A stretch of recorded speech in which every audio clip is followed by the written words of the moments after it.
Experts believe that 1986 was around 40 years ago, long enough ago that you would be forgiven for forgetting a few things. So, here's your recap. January. Pushing the boundaries of space exploration can produce moments of wonder, but it comes with risk. If the people of 1986 needed a reminder of this, January was only too happy to serve one up. We'll start with the good bit. On January 24th, Voyager 2 swept past Uranus, grow up, becoming the first and so far only spacecraft to visit the planet. It came within about 81,000 kilometers of the cloud tops and sent back stunning images of a pale blue world that looked calm and distant. The flyby gave scientists their first real look at Uranus's rings, moons, and magnetic field, and the data is still being studied today. An incredible achievement. However, just 4 days later, we were somewhat brought back down to Earth. On January 28th, millions watched live as the Space Shuttle Challenger broke apart 73 seconds after launch, killing all 7 crew members, including schoolteacher Krista McAuliffe. For years, NASA had been presenting shuttle missions as almost routine. Challenger shattered that illusion in under a minute. The disaster was traced to a failed rubber O-ring in one of the solid rocket boosters, and the subsequent investigation exposed serious problems in NASA's decision-making culture. The shuttle program was grounded for nearly 3 years while they tried to fix it. In other news, the UK and France announced they were going to finally get around to doing something that had first been proposed nearly 200 years earlier. They were going to dig a big old tunnel. The English Channel had been getting in the way for far too long, so the two countries decided to construct the Channel Tunnel right under it, an idea first proposed by Albert Mathieu Favier back in 1802. For the first time, the UK would have a physical connection with mainland Europe. A connection that's only grown stronger ever since. More or less. Also in January, L. Ron Hubbard, the founder of the Scientology movement, died. Actually, that might not be completely accurate. He apparently dropped his body to continue his research. To be fair, since the body dropping of January 1986, Scientology has grown exponentially, so maybe all that extra research is paying off. February. Let's start the month with something a bit lighter for February. On the 3rd, Pixar Animation Studios was founded. Steve Jobs, him what did Apple, purchased the computer graphics division from George Lucas, him what did Star Wars, and smushed them together into an independent company. It would be nearly a decade before they would release their first feature film, but 1986 saw Pixar collaborating with Disney to produce their first short film, Luxo Jr., a 2-minute movie about a lamp which you may even recognize. Back in space. On the 19th, the Soviet Union launched Mir, the world's first modular space station. It was designed to last 5 years, and in the end it lasted 15. Over the next decade, it would host long-term missions, joint projects with other countries, and eventually even American astronauts. At almost the exact moment the US shuttle program was reeling from the Challenger disaster, the Soviets were quietly putting together the most advanced space station the world had ever seen. On Earth, one of the most dramatic non-violent uprisings of the 20th century unfolded in the Philippines. Between the 22nd and the 25th of February, millions of people took to the streets of Manila in what became known as the People Power Revolution. They were protesting the dictatorship of Ferdinand Marcos, furious at decades of corruption, repression, and a blatantly rigged election. Old Ferdy and his wife Imelda were forced to flee the country, ending 20 years of dictatorship. In their haste to leave, they left a few personal items behind in the presidential palace. And by a few, I mean Imelda Marcos left behind nearly 3,000 pairs of shoes. On the 28th of February, Olof Palme, the Prime Minister of Sweden, was shot dead while walking home from the cinema with his wife in central Stockholm. Palme was a major figure on the international stage, a vocal critic of apartheid and the Vietnam War, and a symbol of Sweden's confident social democratic model. His murder stunned the country, and the case remained officially unsolved for decades. Europe's greatest political whodunit. One man was convicted, then acquitted. Another was identified as a likely suspect in 2020, but since he had already upped and died in 2000, it was impossible to confirm. A load of conspiracy theories did the rounds. A South African plot, a far-right activist, a mysterious killer known only as GH, And of course, no conspiracy catalogue would be complete without the suggestion that it was the CIA. Finally, for February, the NBA dunk contest was won by Spud Webb of the Atlanta Hawks. Why is that noteworthy? Well, he was just 5 foot 7 inches or 1.7 meters tall, while his teammate Dominique Wilkins towered over him at 6 foot 8 inches or 2.03 meters tall. An inspirational story for short kings everywhere. March. If you're starting to feel that space was a much bigger deal back in 1986 than it is today, March will do little to persuade you otherwise. Halley's Comet popped back into the inner solar system this month, something it does about once every 75 years. It got to its closest point ever to the Sun, but visibility from Earth wasn't great as we were, inconveniently, round the back of the Sun at the time. In fact, it's thought that this was the worst apparition of the comet for nearly 2,000 years. Typical. While crowds of stargazers were disappointed, Japan's Suisei probe flew past the comet to study it, the Soviet Vega 1 captured images of it, and the European Space Agency sent the Giotto space probe to make a close pass of the comet's nucleus. This collection of probes became unofficially known as the Halley Armada, and between them, we learned an awful lot about comets. Now, time for some Cold War. Tensions had begun to thaw following a meeting between Reagan and Gorbachev in Geneva at the end of 1985. There was a feeling around the world that the Geneva spirit meant that the world was becoming a safer place. But then, the US Navy decided to test exactly how safe things were. On the 13th of March, 2 US warships, the USS Yorktown and the USS Karen, sailed directly into Soviet territorial waters in the Black Sea. They said they were exercising their right of innocent passage, but the Soviets disagreed, saying it was of a demonstrative, defiant nature and pursued clearly provocative aims. Soviet vessels moved in to challenge them, and the Americans withdrew after a couple of hours of pointed lingering. It was over in a flash, but the diplomatic fallout dragged on for weeks. For a few tense hours, the world waited, and in typical Cold War fashion, the danger eventually passed, leaving a fresh fog of anxiety hanging behind it in the air. That week, as people feared the end of the world, British tabloid newspaper The Sun ran the infamous headline, "Freddie Starr ate my hamster," about a comedian who may or may not have eaten someone's hamster. Impressively, The Sun remains as reputable a publication today as it was back then. Finally, our first notable birth of 1986. On March 28th, Stefani Joanne Angelina Germanotta was born in New York City. Why are they notable?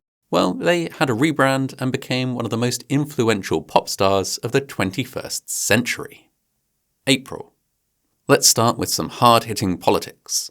On April 8th, Clint Eastwood was elected mayor of the tiny seaside town of Carmel by the Sea, California, a position for which he was paid around $200 a month, which he donated to the Carmel Youth Center. His first major act? He overturned a bizarre law that banned the selling of takeaway ice cream cones. All those ice cream-loving punks in Carmel could finally answer in the affirmative when their mayor inquired as to whether they felt lucky. Which was presumably most days. It looks like a lovely place to live. On the 5th of April, a bomb exploded at La Belle discotheque in West Berlin, a venue popular with US service members. 3 people were killed and hundreds injured. Libya was blamed, since Colonel Gaddafi had made a habit of sponsoring terrorist attacks all over the world. The US retaliated on the 15th of April by launching Operation El Dorado Canyon, airstrikes against Libya. Militarily, it was a hit. Barracks and airfields were destroyed. Strategically, a miss. The raid failed to take out Gaddafi himself, who had conveniently popped out for some groceries, and rather than stopping Libyan-sponsored terrorism, many argue it just pushed it underground, setting the stage for the tragic Lockerbie bombing 2 years later. But at the time, Reagan called it a victory, and the polls agreed. One of the biggest letdowns in TV history occurred on the 21st of April. 30 million people tuned in to watch journalist Geraldo Rivera blast open a secret vault belonging to infamous gangster Al Capone, live on TV. After 2 hours of hype, drilling, and breathless speculation about bodies and gold, they found dirt and a few empty gin bottles. It was a masterclass in disappointment, the likes of which was not seen again until the final episode of Lost. The biggest story of the month, if not the year, came out of the Soviet Union. In the early hours of the 26th of April, the number 4 reactor of the Chernobyl nuclear power plant exploded. It remains the worst nuclear disaster in history. The response involved more than 500,000 people and cost 8 billion rubles, about $84.5 billion in 2025.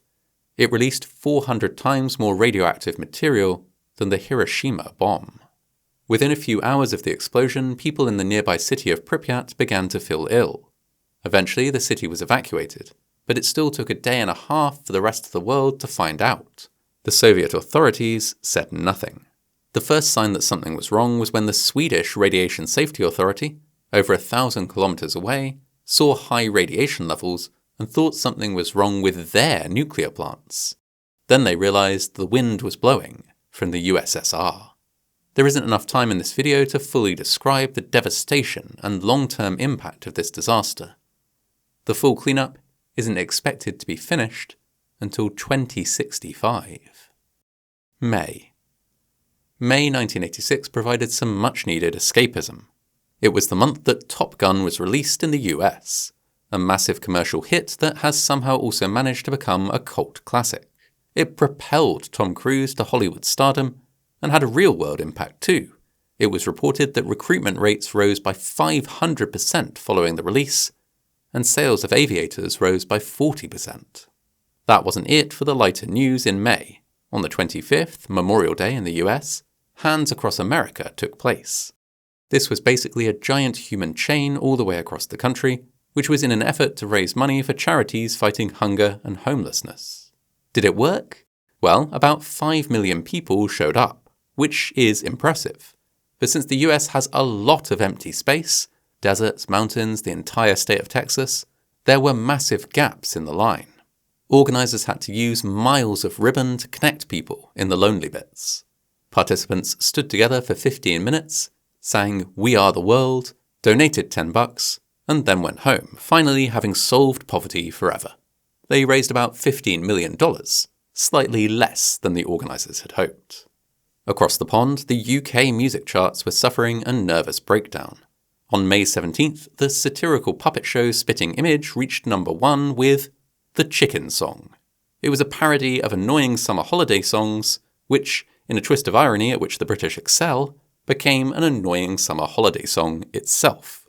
While America had Maverick and Goose, Britain had latex puppets singing "Hold a chicken in the air, stick a deck chair up your nose." It truly is a special relationship. June.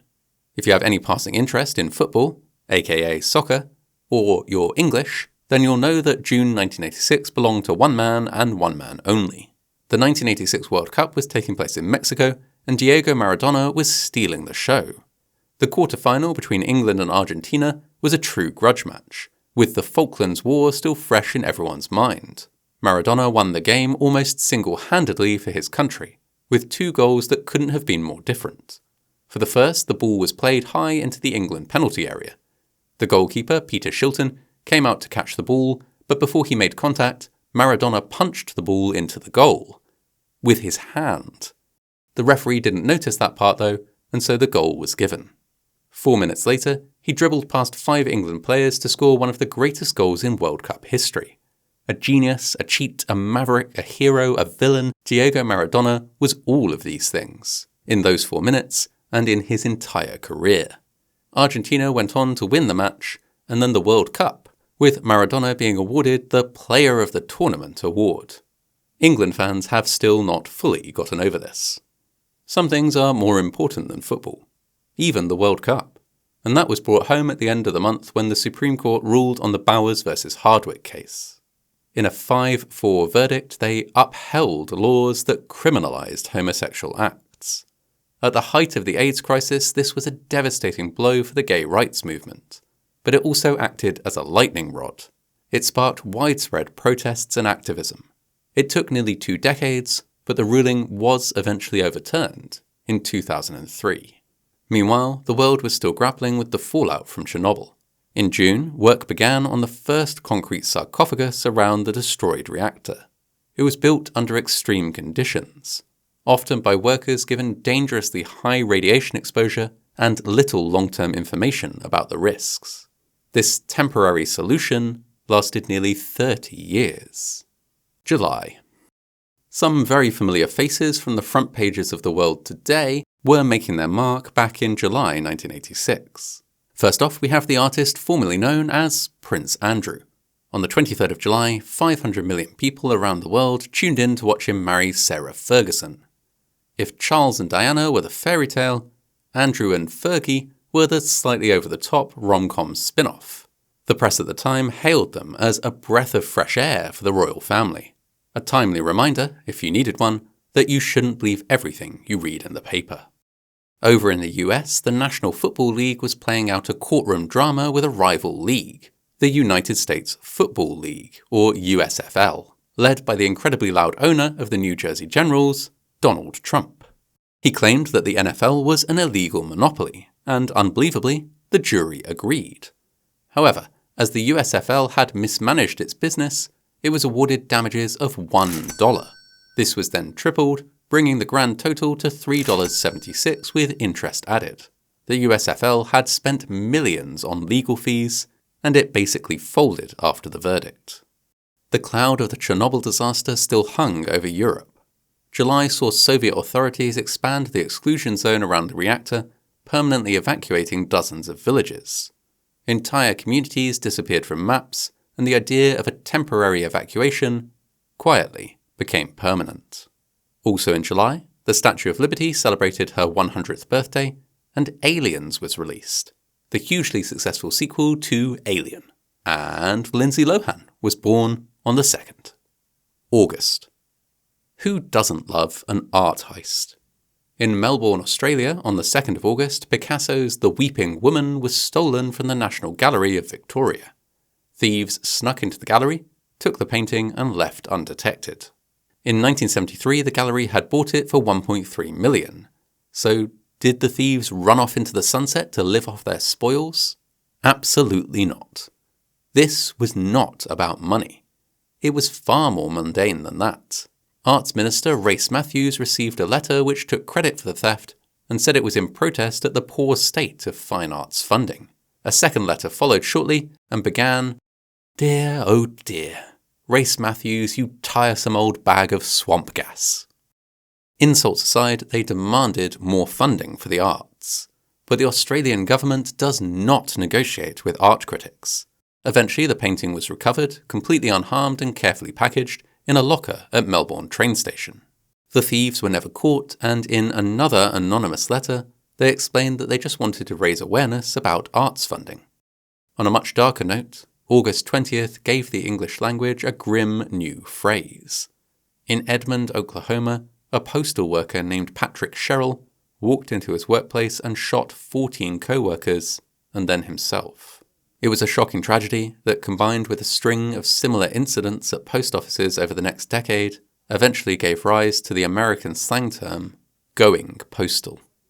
In Cameroon, nature proved it could be just as deadly as any gunman.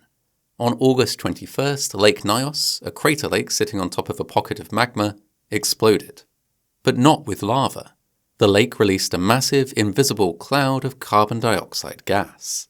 The cloud, heavier than air, flowed down into surrounding valleys, suffocating everything in its path. Over 1,700 people and 3,500 livestock dropped dead instantly, without a sound. It was a limnic eruption, a phenomenon so rare that scientists didn't even really know it was a thing until it happened. Elsewhere, August saw the release of Stand By Me, the coming-of-age masterpiece based on the Stephen King novella. Set in the 1950s, it made people nostalgic about the past. A simpler time, when kids could look for dead bodies without parental supervision. Also on the 21st of August, Usain Bolt was born. If you're thinking that his parents missed an opportunity when they named him, please don't worry. He made up for it when naming his children. Olympia Lightning, born in 2020, and Thunder, born in 2021. But spare a thought for Thunder's twin brother, Saint Leo. September 1986 began with a terrifying reminder of the world's volatility. On the 5th, Pan Am Flight 73 was hijacked while on the ground in Karachi, Pakistan. The standoff lasted 16 hours. The real story here, however, is the heroism of the senior flight purser, 22-year-old Neerja Banhot. When the hijackers boarded, she alerted the cockpit crew, allowing them to escape and grounding the plane so it couldn't be flown to a target. Later, when the terrorists opened fire, she opened a plane door and ensured passengers could get off first before shielding 3 children from the bullets, sacrificing her own life to save them. She was posthumously awarded the Ashoka Chakra, India's highest peacetime military award for bravery. One of the children she shielded became a captain for a major airline. She was a true hero. In lighter news, The Economist decided to come up with a fun way to compare currencies around the world with the Big Mac Index, the price of the McDonald's burger being the measurement. It was supposed to be a frivolous article in a magazine, but it's still used today. In fact, the Big Mac Pay Gap Index was created in 2022. Next up, we have the Oprah Winfrey Show. On the 8th of September, daytime TV changed forever. It didn't just become a hit, it became a religion. For the next 25 years, Oprah would teach America how to feel, what to read, and exactly which cars they were getting for free. It was the beginning of an empire that would eventually make her one of the most influential women in the world. On the 7th, Desmond Tutu was installed as the Archbishop of Cape Town, becoming the first black man to lead the Anglican Church in South Africa. At the height of apartheid, his appointment was a massive act of defiance against the white minority government. And if September didn't already feel like a pretty big month for news, now we have Balloonfest in Cleveland, Ohio. On the 27th of September, the city made an attempt at a world record by releasing 1.5 million helium balloons at once. It was supposed to be a beautiful, colourful spectacle, but instead a cold front and rain pushed the balloons back down, blanketing the city in an inescapable latex fog. The balloons shut down the local airport, caused car accidents, and littered Lake Erie so badly that the Coast Guard couldn't find 2 missing fishermen. The city spent weeks cleaning up the mess and millions settling lawsuits. Safe to say that Balloonfest just didn't take off. October. October was a month of high stakes, some regarding saving the world, others regarding driving around it in circles. On the 11th, Ronald Reagan and Mikhail Gorbachev met in a drafty house in Reykjavik Island for a hasty summit. The world waited with bated breath. The 2 leaders got incredibly close to agreeing to eliminate all nuclear weapons, a move that would have changed history instantly. However, talks collapsed at the last minute because Reagan refused to give up his Star Wars-style missile defense system. They left the meeting looking grim, but beneath the surface the ice was cracking. They had realized they could actually talk to each other without threatening Armageddon, and this meeting paved the way for more talks which had a greater impact later in the decade. Meanwhile, on the 27th of October, the London Stock Exchange underwent the Big Bang. It was a sudden deregulation of financial markets that replaced chaotic, shouty, open outcry trading with electronic screens. It transformed London into a global financial capital overnight and gave birth to the 80s yuppie, a creature characterized by red braces, brick-sized mobile phones, and a burning desire to shout "buy, buy, buy" into a receiver. 2 days later, something even more horrific happened. Prime Minister Margaret Thatcher officially opened the final section of the M25 motorway. Encircling London, it was designed to ease congestion. But for British drivers, it's a 117-mile circle of despair that serves as a daily reminder that you're going nowhere fast. It remains one of the most congested roads in Europe. In culture, the Phantom of the Opera opened in London's West End, while in America, the Fox Broadcasting Company launched on October 9th, rivaling the existing Big Three networks. Critics said it wouldn't last. Considering they eventually gave us The Simpsons, The X-Files, and 24-hour news cycles that terrify your grandparents, it's fair to say they stuck around. November. We're not done with scandals just yet. On the 3rd of November, a Lebanese magazine broke the news that the United States had been secretly selling arms to Iran, a country that they had an embargo against, in exchange for hostages, and then illegally diverting the proceeds to fund the Contra rebels in Nicaragua, despite Congress having explicitly banned such support. It was a political scandal with everything: covert arms deals, shredded documents, secret bank accounts, and a constitutional crisis over who actually controlled US foreign policy. Reagan stayed in office, but the scandal became one of the defining controversies of his presidency. The boxing world came into the global spotlight in November when 20-year-old sensation Mike Tyson fought Trevor Berbick for the WBC heavyweight championship. He'd already won 12 fights that year and had a 27-0 record. So even though 32-year-old Berbick was the reigning champion, the bookies made Tyson the favourite.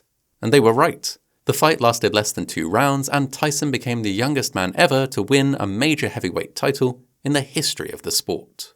The 1st of November saw the Sandoz chemical spill in Switzerland. A fire at a chemical plant sent tons of toxic agrochemicals flowing into the Rhine River, turning the water red. It killed nearly all aquatic life for hundreds of kilometres downstream. It was one of Europe's worst environmental disasters, serving as a grim reminder that if nuclear fallout didn't get you in '86, the river water might. Also in November, Manchester United hired a new manager, one Alex Ferguson, who lost his first game in charge 2-0 to Oxford United. Not a great start. Maybe they hired the wrong man. Finally, Cary Grant passed away on the 29th of November, aged 82. The door of Hollywood's golden age, quietly closing. December. And so we reach the end of 1986, a year that started with an explosion in the sky, managed to finish with a miracle in the air. On the 14th of December, the experimental aircraft Rutan Voyager took off from Edwards Air Force Base in California. The goal? To fly around the entire world without stopping or refueling. Piloted by Dick Rutan and Gianna Yeager, the plane was essentially a flying fuel tank made of fiberglass, carbon fiber, and Kevlar. For 9 days, 3 minutes and 44 seconds, they were crammed into a cockpit the size of a telephone booth. When they landed on December 23rd, they had covered 26,366 miles, proving that humans can do anything if they are stubborn enough and don't mind not showering for a week. On the 19th, Soviet leader Mikhail Gorbachev personally telephoned dissident physicist Andrei Sakharov to tell him his internal exile was over. Sakharov, who had been stuck in the closed city of Gorky for criticizing the regime, was allowed to return to Moscow. It was a small phone call, but it signalled a massive shift. Light was beginning to creep through the Iron Curtain. The year finished with Walk Like an Egyptian by the Bangles topping the charts, and Little Shop of Horrors in the cinema. So that's where we were culturally, just being a bit silly. It was a year of massive volatility. Nuclear disasters, stock market big bangs, and geopolitical scandals. But as the sun set on New Year's Eve with The Final Countdown by Europe blasting on the radio, yes, that was released in 1986 too, the world took a deep breath. We hadn't blown ourselves up completely. Not yet, anyway. Hurrah!